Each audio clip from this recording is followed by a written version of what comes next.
میرے پیارے آقا صلی اللہ تعالی علیہ وسلم کے پیارے دیوانوں، ہم اور آپ بلکہ پوری دنیا اس وقت جن حالات سے گزر رہی ہے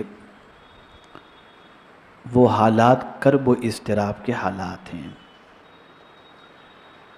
کچھ لوگ ایسے ہیں جن کی زندگی خوشیوں میں گزر رہی ہے، اور زیادہ تر دنیا میں انسان اس وقت ایسے ہیں جو امتحان کی وادیوں سے گزر رہے ہیں۔ میرے پیارے آقا صلی اللہ تعالی علیہ وسلم کے پیارے دیوانوں، اللہ والوں کی زندگی بھی کبھی امتحان سے گزرتی اور کبھی ایسا ہوتا کہ کسی قسم کی کوئی تکلیف ان سے دامنگیر نہ ہوتی۔ ہمیں آج قرآن کی روشنی میں اور احادیث کی روشنی میں ایسی جب سچویشن بن جائے کہ قدم قدم پر امتحانات ہمارے استقبال کے لیے تیار ہوں، تو پھر ایسی سچویشن میں ہمیں کون سی راہ لینی چاہیے، اور پھر یہ بھی سمجھنے کی کوشش کرنی چاہیے کہ اللہ رب العزت جل جلالہ کیا ہم سے ناراض ہے کہ امتحان میں گرفتار کر رہا ہے، اور اسی کے ساتھ ساتھ یہ بھی سمجھنے کی کوشش کرنی چاہیے کہ اللہ رب العزت جل جلالہ کی مرضی کی پہچان کیا ہے کہ وہ ہم سے راضی ہے، اس کی علامتیں کیا ہیں۔ میرے پیارے آقا صلی اللہ تعالی علیہ وسلم کے پیارے دیوانوں، سب سے پہلے تو میں آپ کو یہ بتاؤں کہ اللہ کی رضا، اللہ کی خوشنودی یہ کتنی بڑی چیز ہے۔ ایک بیٹے کے لیے جب باپ کی خوشی، ایک بیٹے کے لیے ماں کی خوشی، ایک امتی کے لیے نبی کی خوشی، ایک مرید کے لیے پیر کی خوشی، ایک شاگرد کے لیے استاد کی خوشی، ان کے احسان کی وجہ سے بے پناہ ضروری ہے، تو آپ اندازہ لگائیے جس کا سب سے بڑا احسان ہے اس کی خوشی کتنی ضروری ہے۔ اور اس خوشی کے حوالے سے قرآن نے کہا، کتنے پیارے انداز میں سمجھایا۔ انسان نماز پڑھتا ہے، روزے رکھتا ہے، حج کرتا ہے، زکوٰۃ دیتا ہے، خیرات دیتا ہے، ماں باپ کی فرما برداری کرتا ہے، مقصد ہے حصول جنت، کہ اللہ رب العزت جل جلالہ جنت کی نعمت سے ہمیں مالا مال فرما دے۔ کیوں؟ اس لیے کہ جنت میں ہر قسم کی راحتیں موجود ہیں۔ جنت میں کوئی ٹینشن نہیں، جنت میں کوئی تانا دینے والا نہیں، جنت میں کسی قسم کی فضول بات سنے گا کوئی نہیں، جنت میں صرف بہار ہی بہار ہوگی، نعمتیں ہی نعمتیں ہوں گی۔ بلکہ یہاں تک رب قدیر جل جلالہ نے فرمایا، جو تم چاہو گے اللہ وہ تمہیں عطا فرما دے گا۔ وَلَكُمْ فِيهَا مَا تَشْتَهِي أَنفُسَكُمْ وَلَكُمْ فِيهَا مَا تَدَّعُونَ، جو مانگو گے، جو چاہو گے، جنت میں تمہیں اللہ عطا فرما دے گا۔ یہ ہے جنت۔ لیکن جب میں قرآن کی اس آیت کو پڑھتا ہوں تو میری عقل دنگ رہ جاتی ہے، جس کی میں نے تلاوت کا شرف حاصل کیا۔ رب فرماتا ہے، وعد اللہ المؤمنین والمؤمنات جنات تجری من تحتها الانہار خالدین فیہا ومساکن طیبۃ فی جنات عدن۔ اللہ نے مسلمان مردوں اور مسلمان عورتوں کو باغوں کا وعدہ دیا ہے۔ جنت کہتے ہیں باغ کو، باغوں کا وعدہ دیا ہے، جن کے نیچے نہریں رواں اور ان میں ہمیشہ رہے گا۔ سبحان اللہ۔ مومنین اور مومنات کے لیے اللہ نے جنت کا وعدہ فرمایا ہے، اور جنت کیا ہے؟ جس کے نیچے نہریں بھی بہہ رہی ہیں اور باغ ہیں، اور پھر ایسا نہیں کہ ٹیمپرری جیسے پکنک پر کہیں گئے اور ہو کر کے آگے، نہیں، خالدین فیہا، پرماننٹ ادھر رہنا ہے، کوئی تمہیں نکالنے والا نہیں۔ یہ کن کے لیے وعدہ ہے؟ بولیے، مومنین کے لیے۔ کن کے لیے وعدہ ہے؟ مومنین کے لیے۔ اور پھر ساتھ میں فرمایا وَمَسَاكِنَ طَيِّبَةً فِي جَنَّاتِ عَدْنٍ، اور پاکیزہ مکانوں کا بسنے کے باغوں میں، اور بسنے کے باغوں میں، یعنی پاکیزہ مکانات کا اللہ نے وعدہ کیا کہ وہاں تم کو بسایا جائے گا۔ اللہ اکبر، باغ کا بھی وعدہ اور ساتھ ہی ساتھ جو ہے پاکیزہ گھروں میں بسانے کا بھی وعدہ، جنت کا بھی وعدہ، نہروں کا بھی وعدہ۔ اور یہ جنات عدن کیا ہے؟ یہ درمیان میں ہے، جنت کے سینٹر کے اندر جو ہے یہ جنات عدن ہے۔ اور میرے پیارے آقا صلی اللہ علیہ وسلم کے پیارے دیوانوں، انبیاء اولیاء کا مسکن وہیں پر ہوگا۔ اللہ نے مومنوں کے لیے وعدہ فرمایا، لیکن اتنی نعمتوں کے تذکرے کے ساتھ، اتنے انعام کے تذکرے کے ساتھ، اس سے بڑی چیز کا اللہ وعدہ فرما رہا ہے، اس سے بہتر چیز کی بات کر رہا ہے کہ اگر تم چاہتے ہو، جاننا چاہتے ہو کہ جنت سے بھی بہتر چیز کیا ہے، باغات سے بھی بہتر کیا ہے، تو قرآن نے کہا وَرِضْوَانٌ مِّنَ اللَّهِ اکبر، اور اللہ کی رضا سب سے بڑی ہے۔ یعنی اللہ تم سے راضی ہو جائے، یہ جنت سے بھی بہتر ہے، جنت سے بھی اعلیٰ ہے۔ اور پھر یہ معمولی بات نہیں ہے، قرآن کہتا ہے ذَلِكَ هُوَ الْفَوْزُ الْعَظِيمُ، یہی ہے بڑی کامیابی، اللہ کا راضی ہونا۔ اب میں یہاں پر آپ کو سمجھاؤں،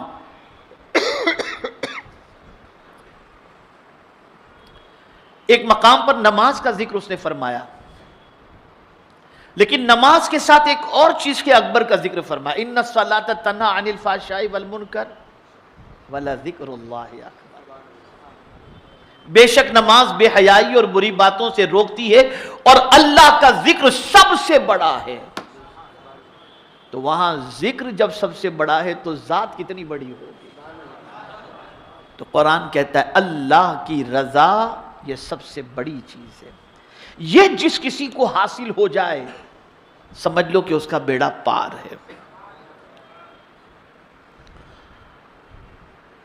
میرے پیارے آقا صلی اللہ علیہ وسلم کے پیارے دیوانوں، تھوڑا سمجھاتا ہوا چلوں،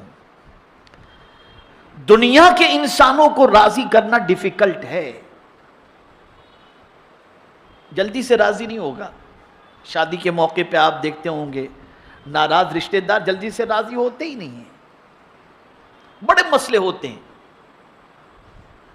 پیر پکڑو، منت کرو، سماجت کرو، راضی ہی نہیں ہوتے، اور کہتے ہیں دیکھو اب پتہ چلا نا،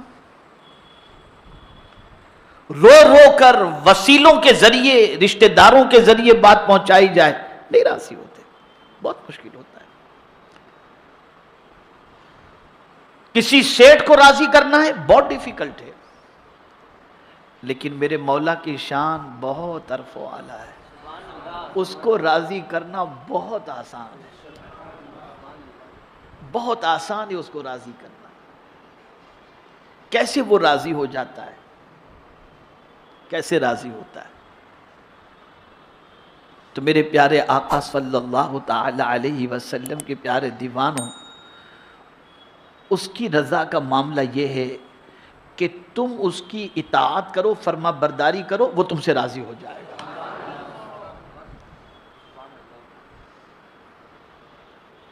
اور اسی کے ساتھ ساتھ اس کے فیصلے پر راضی رہو، اس کی شکایت کسی سے مت کرو، اس کی شکایت کسی سے مت کرو۔ مجھے یہاں پر ایک واقعہ یاد آتا ہے، اللہ اکبر۔ ہم یہ سمجھتے ہیں کہ انعام و اکرام کی بارش ہو، مال دولت یہ ساری چیزیں ہمارے پاس ہوں تو گویا اللہ ہم سے راضی ہے۔ اللہ ہم سے راضی ہے۔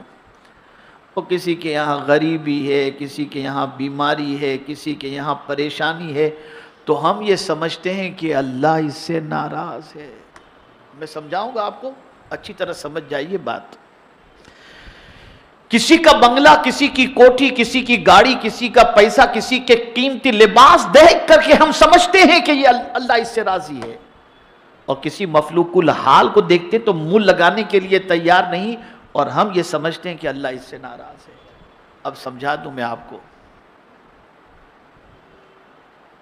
اگر اس کے پاس دولت ہے اور وہ سجدے کر رہا ہے، اگر اس کے پاس دولت ہے وہ حج کر رہا ہے، اگر اس کے پاس دولت ہے غریبوں میں تقسیم کر رہا ہے، اگر اس کے پاس دولت ہے عاجزی موجود ہے، اگر اس کے پاس دولت ہے تکبر نہیں ہے، اگر اس کے پاس دولت ہے اکڑ کے نہیں چل رہا بلکہ اس دولت کو اللہ کے بتائے ہوئے راستے پر خرچ کر رہا ہے، تو اللہ نے اس کو یہ دولت دی ہے، اللہ اس سے راضی ہے. لیکن توجہ چاہوں گا، دولت ہے اور نماز چھوٹ رہی ہے، دولت کا استعمال عیاشی میں ہو رہا ہے،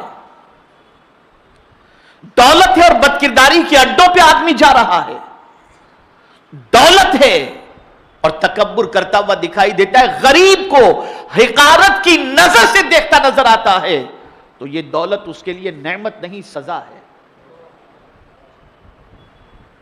اس لیے کہ یاد رکھیں، ایک ہی شخص دنیا میں ایسا پیدا ہوا جس نے خدائی کا دعویٰ کیا، اور وہ کون تھا؟ فرعون. اسی نے کہا انا ربکم الاعلی. اس کو بھی اللہ نے دولت دی، اس کو بھی اللہ نے دولت دی. اور حضرت موسیٰ علیہ السلام جو اللہ کے کلیم ہیں، آپ جانتے ہیں ان کے پاس کیا تھا؟ ایک چٹائی تھی یا ایک بستر معمولی سا تھا جس پر بڑی مشکل سے میاں بیوی سو کر کے اور اوڑھ کر کے اپنا وقت گزارا کرتے تھے. تو کیا موسیٰ کلیم اللہ سے اللہ ناراض تھا؟ فرعون سے راضی نہیں. یہ گھٹیا تصور ہٹاؤ کہ جس کے پاس دولت ہوتی ہے اللہ اس سے راضی ہے.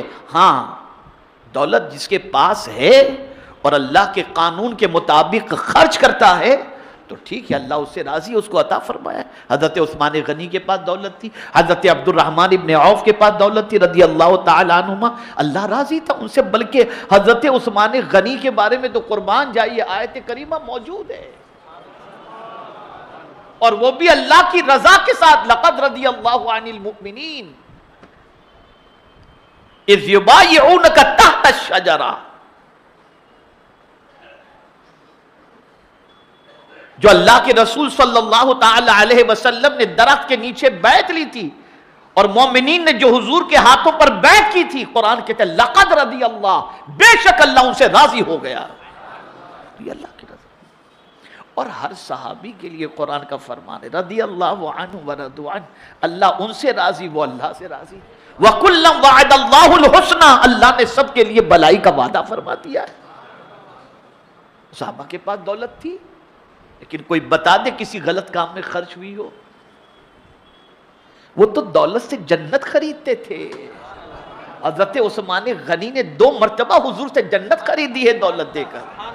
صدیق اکبر نے جنت خریدی ہے دولت کے ذریعے. تو دولت عذاب اس وقت بنتی ہے جب دولت کا استعمال اللہ کے قانون کے خلاف ہو. تو یہ سمجھ لینا، اگر آج دنیا کے اندر محل کسی کے پاس موجود ہے اور بنگلہ اور گاڑی موجود ہے اور وہ پیسوں کا استعمال حرام کاموں میں خرچ کر رہا ہے، تو یہ نہ سمجھنا کہ یہ اللہ کا اس پر فضل ہے کہ اس کو اتنی دولت عطا فرمائے.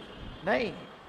اب جملہ زندگی میں یاد رکھیے گا ہمیشہ کے لیے، اللہ جس سے راضی ہوتا ہے نا، اس کی علامت یہ ہے کہ اسے سجدے کی توفیق دیتا ہے، اسے تہجد کی توفیق دیتا ہے، اسے تلاوت کی توفیق دیتا ہے، گناہوں سے بچنے کی توفیق دیتا ہے، نیکیوں کی توفیق دیتا ہے.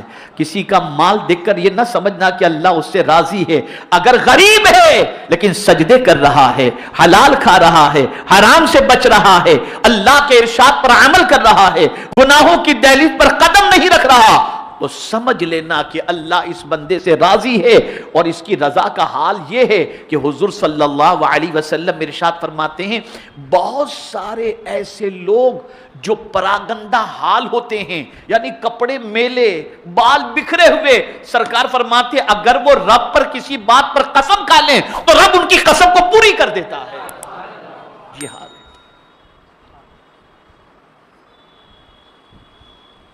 آج بہت اچھی طرح سے میں آپ کو سمجھانا چاہوں گا، کبھی کسی سرمایہ دار کو دیکھ کر جھوپڑے میں زندگی گزار رہے ہو تو اپنے آپ کو کم تر نہ سمجھنا، یہ نہ سمجھنا کہ اللہ ناراض ہے، اس کو دیا ہے مجھے نہیں دیا، نہ، بالکل نہیں۔ میں آج اللہ کی رضا کی کچھ باتیں، کچھ احادیث آپ کو سمجھاؤں گا، سناؤں گا انشاءاللہ، تاکہ آپ سمجھ سکیں۔ تو میرے پیارے آقا صلی اللہ تعالی علیہ وسلم کے پیارے دیوانوں، آئیے میں جلدی جلدی تھوڑا آگے بڑھوں تاکہ آپ اچھی طرح سے سمجھ سکیں۔ میرے پیارے آقا صلی اللہ تعالی علیہ وسلم کے پیارے دیوانوں، اللہ عز و جل جس بندے سے راضی ہوتا ہے اس بندے کے ساتھ وہ کیا کرتا ہے، اسے آپ سماعت فرمائیں تاکہ آپ اچھی طریقے سے اللہ عز و جل کی خوشنودی کو سمجھنے کی کوشش کر سکیں۔ اللہ جس بندے سے راضی ہوتا ہے اس بندے کو اللہ تعالیٰ 3 تحفے عطا فرماتا ہے۔ پہلا تحفہ وہ یہ ہے کہ اللہ تعالیٰ اسے جنت کی بشارت عطا فرما دیتا ہے، جس سے راضی ہوتا ہے اسے جنت کی بشارت عطا فرماتا ہے، اور پھر جنت کی شان خود ہی بیان کرتا ہے فَلَا تَعْلَمُ نَفْسٌ مَّا أُخْفِيَ لَهُم مِّن قُرَّةِ أَعْيُنٍ، کوئی جان نہیں جانتی، کوئی جان نہیں جانتی، اللہ اکبر، نہ کسی کو اس کے بارے میں معلوم ہے، نہ کوئی جان سکتی ہے، اللہ اکبر۔ قرآن کہتا ہے تو کسی جی کو معلوم جو آنکھ کی ٹھنڈک ان کے لیے چھپا رکھی ہے، یعنی اللہ نے جنت کے اندر جو آنکھوں کی ٹھنڈک چھپا رکھی ہے وہ کوئی جان جانتی ہی نہیں ہے کہ اس میں کتنی آنکھوں کی ٹھنڈک ہے۔ یہ جنت پہلا تحفہ۔ دوسرا تحفہ، اللہ اکبر، اللہ اکبر، خدا کی قسم قربان جائیے اس بات پر، اگر ہمیں کوئی ہمارا بڑا سلام کر دے تو ہم لوگوں سے کہتے ہیں یار انہوں نے مجھے سلام کیا، کوئی میسج پہ لکھ دے، جیسے ماررہ شریف سے حضور امی نے ملت میسج کر دیا السلام علیکم، تو میں سب سے کہوں گا یار آج حضور امی نے ملت کا سلام آیا تھا، ہوتا یا نہیں ہوتا؟ بتائیے، کوئی بڑا اگر سلام لکھ دے تو آدمی خوش ہوتا ہے نا۔ جنتی کو اللہ جس سے راضی ہے اس کو اللہ دوسرا تحفہ کیا عطا فرماتا ہے، تو قرآن کہتا ہے سلام قولا من رب الرحیم، اللہ رب اور رحیم کی طرف سے سلام کا تحفہ اسے نصیب ہو جاتا ہے، یعنی اللہ اس بندے کو سلام کرتا ہے، اس کی قسمت پر قربان جائیے۔ اسی کے ساتھ تیسرا تحفہ اللہ تعالیٰ کی طرف سے، تیسرا تحفہ یہ عطا ہوگا کہ اللہ تعالیٰ ارشاد فرمائے گا کہ میں تم سے راضی ہوں۔ یہ قول مبارک ہدیہ اور سلام یعنی پہلے دونوں تحفوں سے افضل ترین ہوگا، اسی لیے اللہ تعالیٰ ارشاد فرماتا ہے وَرِضْوَانٌ مِّنَ اللَّهِ اکبر، یعنی 3 تحفے ملیں گے۔ اللہ جس بندے سے راضی ہوگا جنت عطا فرمائے گا اللہ تعالیٰ، دوسری چیز اللہ سلام پیش فرمائے گا، لیکن ان دونوں سے بھی بڑا تحفہ یہ ہے کہ اللہ اس بندے سے کہے گا بندہ جا میں تجھ سے راضی ہو گیا، یہ سب سے بڑا، اس لیے کہ بڑی چیز اس نے عطا فرما دی۔ اب ہم وہ کون سے کام کریں جس کی بنیاد پر اللہ عز و جل ہم سے راضی ہو جائے اور اللہ عز و جل کی رضا ہمیں حاصل ہو جائے۔ تو اب سماعت فرمائیں، حضرت موسیٰ کلیم اللہ علیہ السلام نے اللہ عز و جل کی بارگاہ اقدس میں عرض کیا یا اللہ مجھے وہ بات ارشاد فرما دے جس میں تیری رضا ہو، وہ بات ارشاد فرما دے جس میں تیری رضا ہو تاکہ میں اسے کروں، یعنی تو کس چیز سے راضی ہوتا ہے مولا ذرا مجھے وہ بتا دے۔ قربان جائیے، کلیم ہیں، اللہ ان سے کلام کرتا ہے، اس مرتبے پر پہنچنے کے باوجود بھی اگر فکر مند ہے تو اس بات کی کہ اللہ مجھ سے راضی ہو جائے، مولا مجھے کوئی ایسی بات بتا دے جس سے تو راضی ہو جا۔ اللہ اکبر، اللہ تعالیٰ کا حکم ہوگا ہوا کہ تیری ناخوشی میں ہی میری رضا ہے. سمجھے نہیں سمجھے؟ تیری ناخوشی ہی میں میری رضا ہے، یعنی تیری کوئی خواہش ہے ہی نہیں. تجھے کچھ ملے کہ نہ ملے، تو خوش اور ناخوش کا مسئلہ تیرا رہتا ہی نہیں ہے. تیرا حال تو یہ ہوتا ہے میں کچھ بھی دے دوں تو ناخوش نہیں ہوتا. توجہ چاہوں گا، میں کچھ بھی دے دوں تو ناخوش نہیں ہوتا. اگر تیری یہ پوزیشن ہے تو اسی میں میری رضا ہے. اس لیے کہ تم ملنے والی چیز کو مت دیکھ، دینے والے کو دیکھ کہ کس کی طرف سے ہے. اس لیے ہم اور آپ، مال ملتا ہے تو چہرہ کھل جاتا ہے، اور اللہ والوں کا حال یہ ہوتا کہ تکلیفیں آتی تو چہرہ کھل جاتا. اور کہتے تھے مال کے ملنے میں، نعمتوں کے ملنے میں تو ہماری پسند بھی داخل ہے، لیکن تکلیف میں تو ہماری پسند نہیں، صرف مولا کی پسند داخل ہے. یہ اللہ والوں کی شان ہوتی. تو رب نے فرمایا تیری ناخوشی ہی میں میری رضا ہے، یعنی میری کسی بات پر تو ناخوش ہو ہی نہیں. اگر تیری یہ پوزیشن ہے تو موسیٰ اسی میں میری رضا ہے. اللہ اکبر. حضرت موسیٰ کلیم اللہ علیہ السلام نے عرض کیا یا اللہ وہ کون سی بات ہے؟ ارشاد مبارک ہوا میری رضا اس میں رہے کہ تو میری قضا پر راضی رہے، میرے فیصلے پر راضی رہے. حضرت موسیٰ علیہ السلام نے اپنی مناجات میں عرض کیا یا اللہ تیری مخلوق میں سے تجھے کون سب سے زیادہ محبوب ہے؟ اب دعا فرمائے اے اللہ بتا تیری مخلوق میں تجھے سب سے زیادہ کون محبوب ہے؟ اللہ تعالیٰ کی طرف سے ارشاد گرامی کہ وہ شخص کہ جس سے میں اس کی محبوب چیز لے لوں، جس سے میں اس کی محبوب چیز لے لوں اور وہ پھر بھی مجھ سے پیار کرے. سبحان. جس سے میں اس کی محبوب چیز لے لوں پھر بھی وہ مجھ سے پیار کرے. اب محبوب چیز کے اندر آپ کچھ بھی سمجھ لگ سکتے ہیں، اولاد ہے، مال ہے، کچھ بھی ہے. جس سے میں اس کی محبوب چیز لے لوں وہ پھر بھی مجھ سے ہی پیار رکھے. پھر حضرت موسیٰ علیہ السلام نے عرض کیا وہ کون لوگ ہیں جن پر تو خفا ہوتا ہے؟ اللہ تعالیٰ نے ارشاد فرمایا کہ وہ لوگ ہیں جو کسی کام میں مجھ سے بھلائی مانگتے رہتے ہیں، جب میں ان کے لیے کوئی حکم کر دیتا ہوں تو وہ میرے اس حکم سے ناراض ہو جاتے ہیں. علاوہ ازیں کہ ایک روایت تو اس سے بھی زیادہ سخت ہے کہ اللہ تعالیٰ ارشاد فرماتا ہے کہ میرے علاوہ کوئی بھی معبود نہیں. اب سنیے گا، یہ ارشاد سنیے گا، امام غزالی رحمت اللہ تعالی علیہ نے اس کو نقل فرمایا، غور سے سنیے گا. اللہ اکبر. اللہ تعالیٰ ارشاد فرماتا ہے کہ میرے علاوہ کوئی بھی معبود نہیں، اور جو شخص میری بھیجی ہوئی مصیبت پر صبر نہ کرے اور میری عطا کردہ نعمتوں کا شکر ادا نہ کرے، میرے حکم پر راضی نہ ہو، پھر اسے چاہیے کہ میرے علاوہ کوئی اور رب ڈھونڈ لے. میرے علاوہ کوئی اور معبود ڈھونڈ لے. پتہ چلا جب اللہ کی طرف سے کوئی مصیبت آئے تو اس پر صبر کرو، نعمتیں ملے اس پر اللہ کا شکر ادا کرو، اور پھر اللہ کوئی تمہارے حوالے سے فیصلہ فرما دے تو اس پر راضی رہو.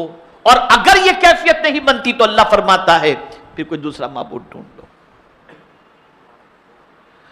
ترکیہ کا زلزلہ ہو، سیریا کا زلزلہ ہو، دنیا میں کوئی بھی چیز ہو، اگر اللہ عز و جل نے چاہا، یہاں تک فرمایا گیا کہ جادو بھی اسی وقت اثر کرتا ہے جب اللہ تعالیٰ چاہتا ہے. اس سے بچنے کا ہمیں حکم دیا، بچنے کے طریقے بتائے، علاج کے طریقے بتائے. میں اس کو ایک مثال کے ذریعے سمجھاؤں گا تو بات اچھی طرح سمجھ میں آئے گی. چھری کا کام کیا ہے بھئی؟ بولیے نا، آپ بولیے، ایک ایسا بولیے کہ مجھے لگے کہ آپ سب سمجھ رہے ہیں، ہے نا؟ چھری کا کام کاٹنا. تیز چھری اس کا کام کیا ہے؟ کاٹنا ہے نا. لیکن کیا بات ہے، حضرت اسماعیل علیہ السلام کے گردن پر چھری کاٹی نہیں. تو بات سمجھ میں آئی کہ چھری اسی وقت کاٹ سکتی ہے جب مولا چاہے، وہ نہ چاہے تو چھری بھی نہیں کاٹ سکتی. آگ کا کام کیا ہے؟ حضرت ابراہیم کو جلائی تھی، نہیں، آگ باغ میں تبدیل ہو گئی، اس لیے کہ مولا نے نہ چاہا کچھ نہیں ہوا۔ اور ایک بندے مومن کو ہمیشہ یہ چاہیے کہ اللہ کا جو فیصلہ ہے مجھے منظور ہے، نہ آپ کے چاہے سے کچھ ہو سکتا ہے، نہ میرے چاہے سے کچھ ہو سکتا ہے، ہوگا وہی جو اللہ چاہتا ہے۔ وَمَا تَشَاءُونَ إِلَّا أَن يَشَاءَ اللَّهُ، جو اللہ چاہتا ہے وہی ہوگا۔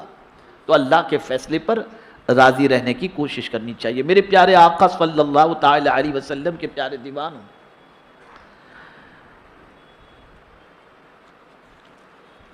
نبی اکرم صلی اللہ علیہ وسلم نے صحابہ کرام علیہم الرضوان سے دریافت فرمایا کہ تم کیا ہو؟ کس سے پوچھ رہے ہیں حضور صلی اللہ علیہ وسلم؟ صحابہ سے۔ تم کیا ہو؟ صحابہ کرام نے عرض کیا کہ ہم ایماندار ہیں۔ کیا جواب دیا سرکار کو؟ ہم ایماندار ہیں۔ اب حضور صلی اللہ علیہ وسلم نے فرمایا تمہارے ایمان کی علامت کیا ہے؟ تمہارے ایمان کی علامت کیا ہے؟ عرض کیا، اب دیکھیں ابتدا کہاں سے کرتے ہیں ایمان پر؟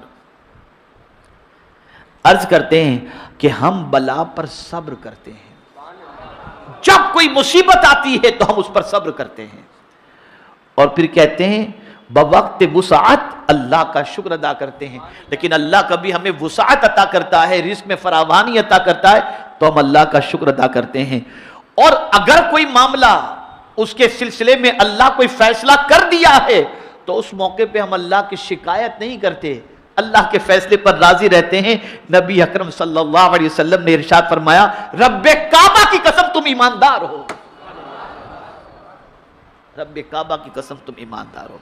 اس پر بہت ساری باتیں ہیں جس پر تذکرہ کیا جا سکتا ہے، جس کا تذکرہ ضروری ہے، لیکن آج میں جو ہے اسی کے ساتھ ساتھ کچھ ایسی باتیں آپ کی سماعتوں کے حوالے کروں گا جس سے آپ یہ پہچان لیں کہ اللہ جب کسی بندے سے بھلائی کا ارادہ کرتا ہے تو اس کے ساتھ کیا سلوک۔ بیٹا بیٹھ جاؤ، کیا گھومتے ہو ادھر سے ادھر، وہیں بیٹھ جانا چاہیے نا آپ کو۔ ایک مرتبہ درود شریف پڑھ لیں۔ اللہم صلی علی سیدنا و مولانا محمد معدن الجود والکرم و آلہ الکرام و ابنہ الکریم وبارک وسلم صلاۃ و سلاما علیکہ یا سیدی یا رسول اللہ صلی اللہ تعالی علیہ وسلم۔ اب جو حدیث سنا رہا ہوں یہ بخاری شریف کی ہے، سوچ درست کر لو، آج سوچ درست کر لو۔ بخاری شریف کی حدیث ہے، آقا کریم صلی اللہ علیہ وسلم نے ارشاد فرمایا قال رسول اللہ صلی اللہ علیہ وسلم من یرید اللہ بہ خیرا یصب منہ۔ آقا کریم صلی اللہ علیہ وسلم ارشاد فرماتے ہیں اللہ جب کسی بندے سے بھلائی کا ارادہ کرتا ہے، کاہے کا ارادہ؟ بولیے، اللہ جب کسی بندے سے بھلائی کا ارادہ کرتا ہے اس کو مصیبتوں میں گرفتار کر دیتا ہے۔ یہ بخاری شریف کی حدیث ہے۔ تو کبھی کسی کو مصیبت میں گرفتار دیکھ کر یہ نہ سوچنا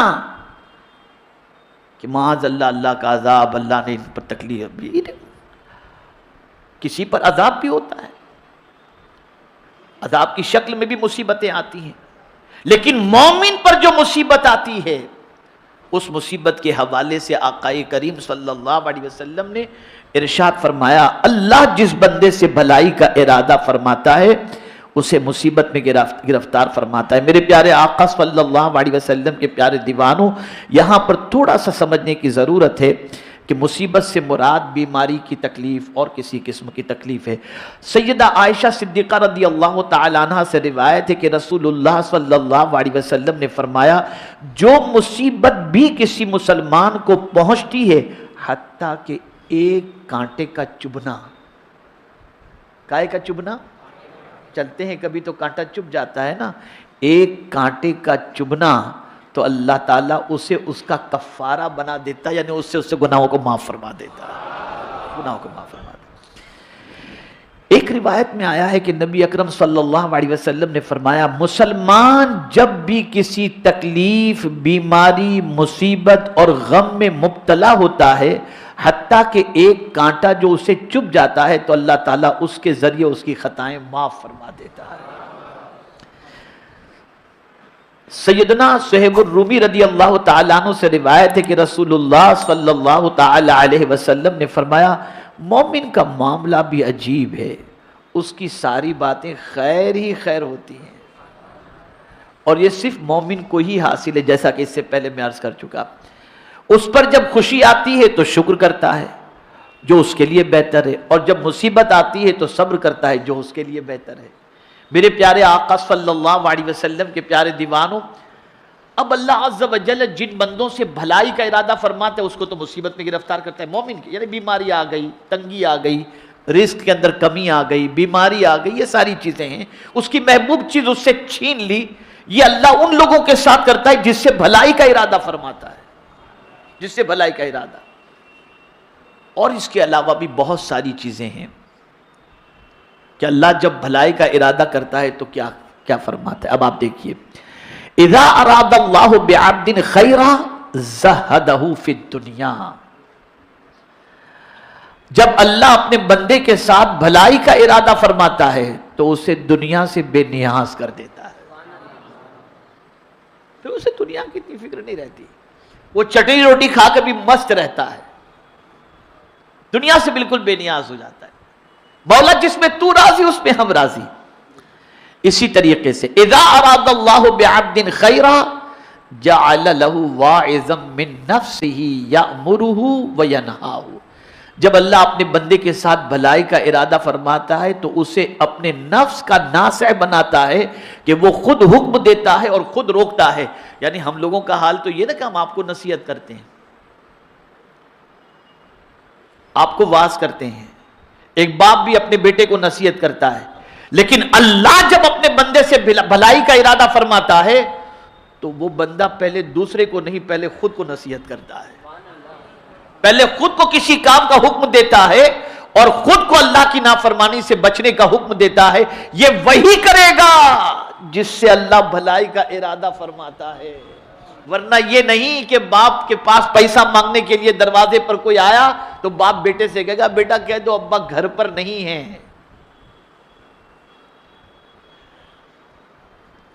اور بیٹے سے اکیلے میں کہے گا بیٹا جھوٹ مت بولنا، پہلے خود کو حکم دیتا ہے۔ اسی کے ساتھ اذا اراد اللہ بعبد خیرا طہرہ قبل موتہ، جب اللہ اپنے بندے کے ساتھ بھلائی کا ارادہ فرماتا ہے تو اس کو گناہوں سے موت سے پہلے ہی پاک فرما دیتا ہے۔ کیسے پاک فرماتا ہے؟ توبہ کے ذریعے بھی پاک فرماتے ہیں، یہ ایک الگ ٹاپک ہے، میں انشاءاللہ پھر کبھی آپ کو بتاؤں گا کہ اللہ کس طریقے سے پاک فرماتا ہے، اور پاک وہی فرماتا ہے اور کوئی پاک نہیں کر سکتا۔ وَلَكِنَّ اللَّهَ يُزَكِّي مَن يَشَاءُ، اللہ جسے چاہتا ہے پاک فرما دیتا ہے، پاک فرما دیتا ہے۔ اب گناہوں سے کیسے پاک فرماتا ہے، ایک لفظ کے ذریعے میں آپ کو سمجھاؤں، بات سمجھ میں آ جائے گی۔ کسی بندے کا، کسی مسلمان کا انتقال ہوتا ہے، قرآن خوانی کا آپ اعلان کرتے ہیں تو کیا لفظ استعمال کرتے ہیں؟ فلاں مرحوم کی قرآن خوانی ہے، کہتے ہیں نا؟ بولیے بھائی مرحوم کہتے ہیں کہ نہیں کہتے؟ آپ جواب دیجیے۔ مرحوم کہتے ہیں یار، مرحوم فلاں کے لیے دعا کرنا۔ کبھی آپ نے سوچا مرحوم کے معنی کیا ہوتا ہے؟ مرحوم کے معنی ہوتا ہے رحم کیا گیا، جس پر اللہ نے رحم فرمایا، جس پر اللہ نے رحم فرمایا اس کو کہتے ہیں مرحوم۔ تو کیا رحم فرمایا؟ وہ تو چلا گیا اس دنیا سے۔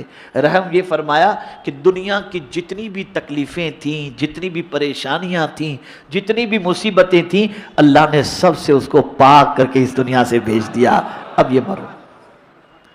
بہت سارے مرد و خواتین ایسے ہوتے ہیں جو کوما میں چلے جاتے ہیں، سال ہا سال تک بستر پر رہتے ہیں، سخت امراض کے اندر گرفتار ہوتے ہیں، تو در حقیقت یہ قدرت کی طرف سے پاکی کا ایک انتظام ہے، اور اسی لیے حضور صلی اللہ علیہ وسلم کی سنت ہے کہ جب کسی بیمار سے ملنے کے لیے جاؤ تو اس کی پیشانی پر ہاتھ رکھ کر کے کہو لا بأس طہور انشاءاللہ تعالی. وہاں بھی پاک کی بات آئی ہے کہ آقا کریم صلی اللہ علیہ وسلم یہ دعا فرماتے لا بأس طہور انشاءاللہ. اللہ تعالیٰ تمہیں اللہ نے چاہا تو اللہ تعالیٰ تمہیں پاک فرما دے گا. اس میں کوئی شک کی گنجائش نہیں ہے. اس میں کوئی شک نہیں کہ بیماری سے انسان پاک ہو جاتا ہے.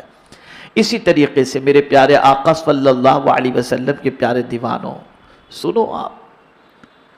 اللہ اپنے بندوں سے بھلائی کرتا ہے تو بھلائی کا ارادہ فرماتا ہے تو کیا کرتا ہے؟ اللہ اکبر. اذا اراد اللہ بعبد خیرا سیر حوائج الناس الیہ. جب اللہ اپنے بندے کے ساتھ بھلائی کا ارادہ فرماتا ہے تو اس کو لوگوں کی ضرورت بنا دیتا ہے. کس کی ضرورت بنا دیتا ہے؟ لوگ اس کے پاس آتے میرا یہ کام کر دو، میرا یہ کام کر دو، میرا یہ کام کر دو. تو اگر کوئی تمہارے پاس کام کے سلسلے میں آئے تو یہ سمجھ لینا اے کریم تیرا کرم ہے، تو نے ہم سے بھلائی کا ارادہ فرما لیا ہے.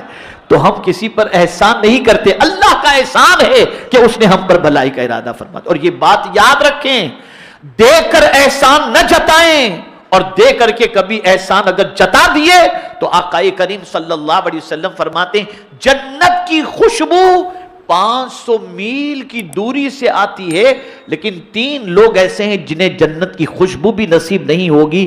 ماں باپ کا نافرمان، عادی شرابی، اور اسی کے ساتھ ساتھ جو احسان کر کے احسان جتائے. سرکار فرماتے اس سے جنت کی خوشبو بھی نہیں ملے گی. تو اگر کچھ دے دو، کچھ کر دو تو احسان نہ جتاؤ، اس لیے کہ اللہ نے تم سے بھلائی کا ارادہ فرمایا اور تمہیں لوگوں کے لیے نفع بخش بنایا. اسی کے ساتھ ساتھ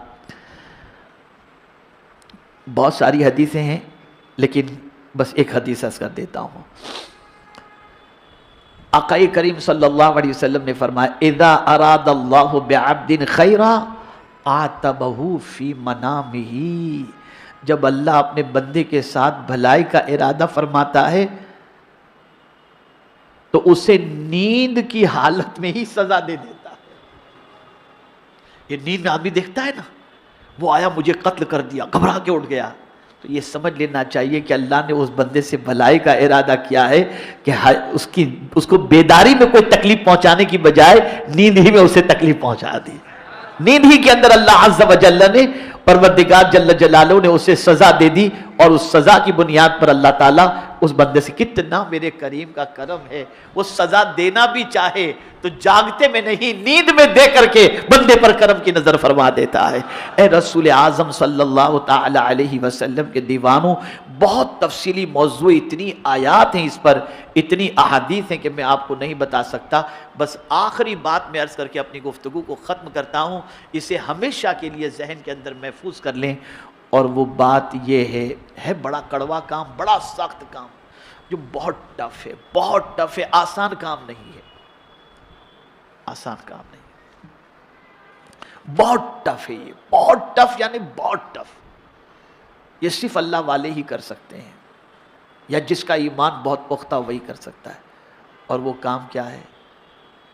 وہ کام یہ ہے کہ اللہ عز و جل کچھ دے کچھ لے، اس کی شکایت زبان پر نہ ہو، اور ایک ہی جملہ ہو، مولا جس میں تو راضی ہے اس پہ میں راضی. اب اس کو میں سمجھاؤں گا تو اور سمجھ میں بات آ جائے گی. کیا امام حسین رضی اللہ المولا تبارک و تعالی عنہ کو جو کربلا میں شہید کیا گیا، آپ سوچئے بیوی، بچے، بھائی کے بچے، بھتیجے، بیٹی، سب وہاں کربلا کے میدان میں، بچے بھی شہید ہو گئے ہیں. لیکن آپ جانتے ہیں جب امام حسین کے سر مبارک کو تن سے جدا کیا جا رہا تھا، امام نے شکایت نہیں کی، مولا میں تیرے نبی کا نواسا ہوں، تیرے محبوب کا نواسا ہوں، بچے بھی شہید ہو گئے اور میرے ساتھ بھی یہ لوگ زیادتی کر رہے. نہیں، خدا کی قسم دیکھیے، مقام یوں ہی نہیں ملتا. اس سچویشن میں جب تن اقدس سے سر کو جدا کیا جا رہا تھا، تبری کے اندر ہے، امام حسین نے کہا رضیت بقضائک یا ربی، اے اللہ میں تیرے فیصلے سے راضی ہوں. اس وقت بھی کوئی شکایت نہیں. میں تیرے فیصلے سے راضی ہوں. اور جب کوئی اس طریقے سے اللہ عز و جل کی بارگاہ میں عرض کرتا ہے تو مولا بھی راضی ہو کر اس بندے کو وہ عطا کر دیتا ہے جو قیامت کے اندر اللہ عز و جل سے جنت بھی عطا کرتا ہے اور اپنی خوشی بھی عطا کر دیتا ہے. میرے پیارے آقا صلی اللہ علیہ وسلم کے پیارے دیوانوں، ایک ولی کامل کا قول میں آپ کے سامنے پیش کر دوں. اپنی کوشش ہم کو کرنی چاہیے اس پر جانے کی. بڑا پیارا جملہ انہوں نے ارشاد فرمایا. ارشاد فرماتے ہیں اپنے آپ کو مردہ سمجھو. سبحان اللہ. کیا فرمایا انہوں نے؟ بولیے. اپنے آپ کو مردہ سمجھو، اس لیے کہ مردے کو نہلانے والا یوں کرے کہ یوں کرے، اس کا ہاتھ کھینچے کہ ہاتھ پہ پانی ڈالے کہ کروٹ لے جائے. مردہ کچھ کر سکتا ہے؟ فرماتے بس تم بھی مردے کی طرح اپنے آپ کو سمجھو. مولا ہنسائے تو ہنسو، رلائے تو رو، جیسا وہ کرے اس میں تم خوش رہو، کوئی شکایت نہیں. اگر میرے مولا تو اس میں راضی ہے تو تیرا بندہ بھی اس میں راضی ہے. یہ کیفیت ہونی چاہیے. ہے ٹف، لیکن فائدہ کیا ہے؟ فائدہ سب سے بڑا یہ ہے کہ غم ہلکا ہو جاتا ہے. غم ہلکا ہو جاتا ہے. اے رسول گرامی وقار صلی اللہ تعالی علیہ وسلم کے دیوانوں، یہ تو میں نے بہت مختصراً آج آپ کے سامنے عرض کیا، اور اس پر بہت ساری آیات اور بہت ساری احادیث موجود ہیں.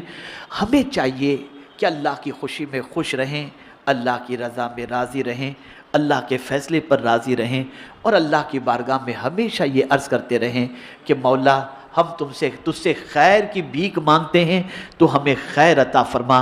جیسا کہ صدیق اکبر رضی اللہ تعالیٰ عنہ دعا کرتے تھے، اللہم اجعل خیر عمری آخرہ و خیر عملی آخرہ و خیر ایامی یوم القاک. اے اللہ میری زندگی کا آخری حصہ بھی خیر کے ساتھ گزرے، اور میری زندگی کا آخری عمل بھی خیر کا ہو، اور جب میرے مولا قیامت میں تجھ سے ملوں تو خیر کے ساتھ ملوں. اللہ رب العزت جل جلالہ آقا کریم رؤوف الرحیم علیہ التحیۃ والتسلیم کے صدقہ و طفیل مجھے آپ کو سب کو اللہ رب العزت جل جلالہ کے فیصلے پر راضی رہنے کی توفیق نصیب فرمائے، اور پروردگار اپنے فضل و کرم کی بارشیں ہم پر نازل فرمائے، اور مصیبتوں میں گرفتار لوگوں کو اللہ تعالیٰ مصیبتوں سے رہائی نصیب فرمائے، اور ہم سب کو اپنے کرم کی بارشوں میں نہانے کی توفیق نصیب فرمائے. وما علینا الا البلاغ المبین. السلام علیکم ورحمۃ اللہ وبرکاتہ.